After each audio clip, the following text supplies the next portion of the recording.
From Redemption, The Life of Rocky Marciano, Volume 1, 1923 to 1949, by me, John Cameron.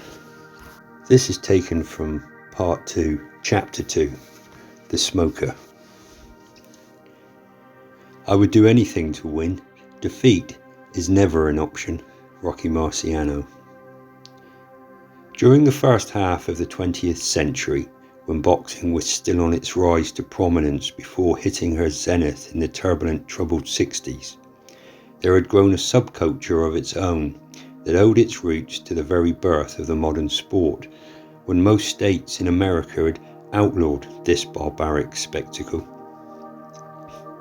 Indeed, boxing would not become universally accepted as an officially sanctioned pastime until the late 1930s. Thus, in order to legitimize a bout between two opponents for the benefit of an audience, the combatants would be offered an exhibition behind the closed doors of a gentleman's club. Here, the self-appointed hierarchy of society could witness a match between two closely matched boxers without fear of the authorities becoming involved. It was such bouts as these that provided the financial means of support for some of the greatest early champions, from John L. Sullivan through to Jack Johnson. As time eased, the inhibitions placed on those involved in the fight game, and the gentlemen's clubs in particular, made way for the more accessible members-only clubs. The tradition of matching two combatants against each other for the benefit of entertainment continued on, yet with a slight transformation. No longer was the match viewed purely as a spectacle of scientific self-defense. Rather, it became a slugfest where fighters were brought in simply to pound upon the other, whilst the patrons in such national clubs as Knights of Columbus, Eagles, Elks and Hibernians, as well as the more established Legion posts in Catholic youth clubs across America, were wined and dined, while the often hapless participants in the macabre theatre played out their drama without the assistance of sanctions or regulations to impose some form of order onto the proceedings.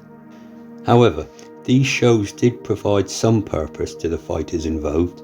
For one, they were paid for their trouble, although their purses were deemed training expenses only, so as not to impinge on the participants' amateur or professional record. Secondly, they gave the men in the ring experience in the machinations of the game they ordinarily never otherwise would have received. Yet as the bouts grew more popular, a larger number of less discerning members were finding themselves places in these clubs, turning the once socially graceful affair into a riotous night of binging and belligerence, where even the fighters themselves would find themselves the brunt of audience jibes if they were felt to be not giving of their all. This once preserve of the dandies found itself fast becoming a microcosm of the boxing world in general. By the 40s, these events had garnered a name: smokers.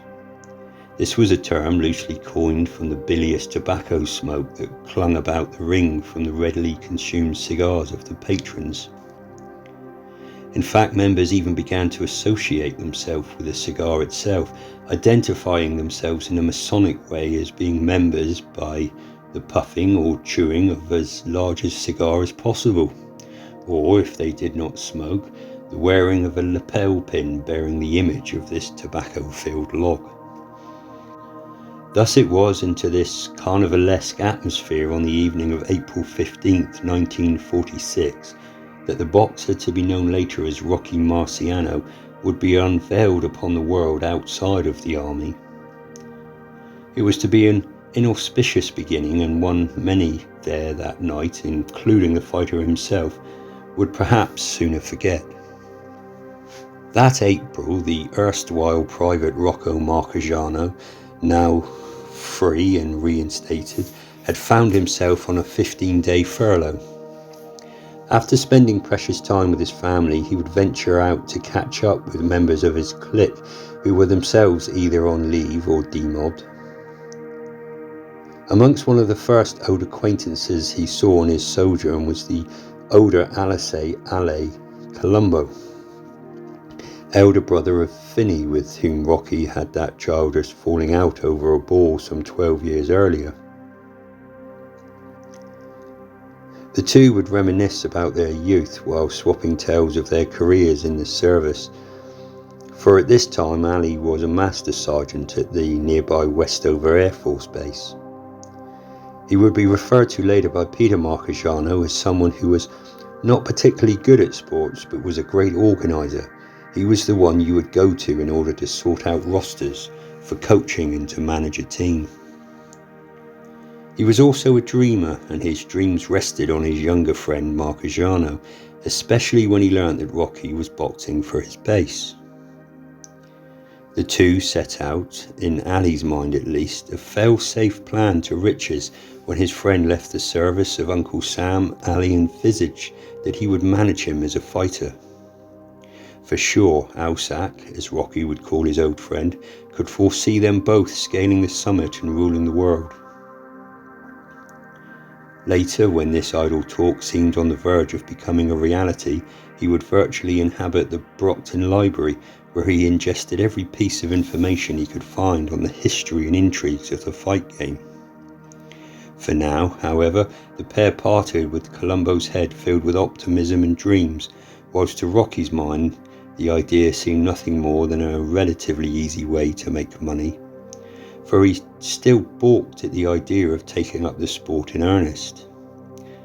Ali would have to be patient and wait at least another year before he could seriously begin to plan his world domination. Yet Rocky's plan for relatively easy money would happen far sooner than he could ever have envisaged.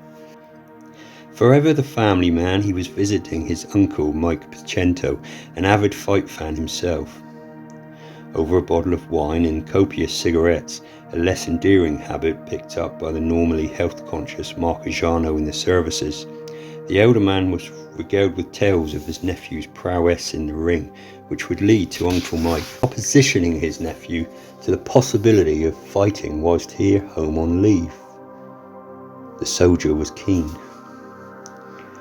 Wheels were set in motion quickly when the very next day the now 22-year-old Rocky was introduced to an acquaintance of his uncle's, a former fighter by the name of Generoso Caggiano, better known as Gene, a promoter of amateur bouts in Brockton. Gene would prove pivotal in the career of young Rocky in the very near future, but for now he found himself running a series of smokers at the local ancient order of Hibernian Hall, and he desperately needed an extra heavyweight to fill the card. Thinking that a local fighter would draw more Brocktonians to the show, he offered the bout to the eager Marciano.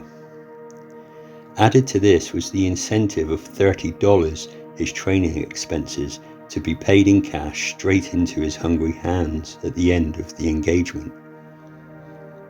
Yet the smoothness of this arrangement was not to be continued, for on the very day of the fight, things seemed to be transpiring against the fighter. "I had to be there at 8 o'clock, recalled Rocky, and Mom picked that night to have a big family dinner for me. She didn't know I was boxing, so I had to eat everything and act like it was just another night going out with the guys. I got to the arena stuffed from all that food, and I was still full when I went into the ring. It was a scheduled 4-rounder, and my opponent was a tough kid named Ted Lester. Ali found out later that he had been runner-up in the New England Heavyweight Championships 2 years in a row. Caggiano had promised somebody more in my class, but said he couldn't get anyone and had to fill out the card with Lester. Lester, whose real name was Hendrik van Leesten, but more commonly known in amateur boxing circles as Henry, had more than a decade's experience over his opponent on this night. In fact, Hendrik was in his second coming as a fighter, having initially begun back in the early 30s. He had been born in 1913, making him either 35 or 36 when he squared off against Rocky. By the time he faced the embryonic Rock, Van Leesten had already ploughed his way through dozens of amateur cards. Plus, in his earlier incarnation, He had been paid in at least 6 professional outings, which led him to use the pseudonym of Henry Ted Lester. But as he admitted to his son David, by 1946 he realised he did not have that killer instinct to keep pursuing a boxing career. Despite his opponent's huge advantage in experience and skill, Rocky was not overawed. An opponent was an opponent and nothing more. I did pretty good in the first 2 rounds, continued Rocky, but in the third Lester starts working on my body.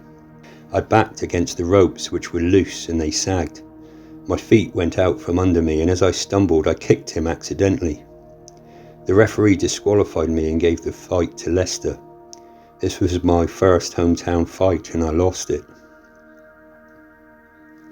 The referee that night, one Sned MacDonald, was nevertheless adamant that the foul had been intentional, later commenting that, as he saw it, Rocky was leaning back against the ropes as Lester threw a right uppercut. Before it connected, the kid just plain kneed him in the balls. I knew it, the audience knew it. There was a huge groan from the crowd. Most had come to see their local boy fight. They went home steaming. Rocky would slink back to his dressing room to the jeers of the crowd. It was one of the worst feelings I've ever had in my life, admitted Rocky. I knew I had to win, but I was exhausted. I couldn't even lift my arms. I'd never been so disgusted and embarrassed. I just sort of slipped home quietly that night. On the following evening, Lois' Sonny Marciano confronted his eldest brother about the incident. Rocky's reply was telling. Sure, I kicked that guy. What was I going to do, let him beat me? When a man's in a fight, the only thing that matters is winning. Don't you ever forget that. I was disqualified, but I didn't lose the fight. This was, however, to prove to be yet another turning point in the then seemingly directionless life of the future Marciano. For in those first rounds, before fatigue had set in, he had fought with a controlled ferocity that had caught the eye of one of the judges at the bout. A former heavyweight by the name of Joe Monte, who had, in his youth, fought 2 men who had or would hold the heavyweight championship in James J. Braddock and Max Schmeling. Monty saw potential in the roughhouse infighting of the Brockton boy, leading this former boxer to confide to Rocky's father, Perino, that if the lad knuckled down, got himself in shape, then possibly, just possibly, he might have a future in the sport. On hearing this, Rocky vowed to take this sport a little more seriously, give up smoking and be in the best condition he could for when he entered the ring again. It was a promise that stuck. This is Rocky Marciano. When I held the heavyweight title, they called me the Brockton Blockbuster. You'll find out why. Thank God for people like you that can keep this history going, because there's history there. And it's history that has never been repeated. So I kind of hesitated talking to you at the beginning, but when I read the book, I changed my mind. Yeah, I'd like to see it do better in No Kick. I mean, I like it, John, and I know, man, you put a lot of work into this, man, and I just would like to see you, get something out of it for your efforts and the work, and as a family member, you've written about things and interviewed people, things that I haven't heard before that were exciting and interesting. I think that you're really, really getting it down. And I'm not saying that you're not getting Rocky. You certainly are. Keep looking for that balance.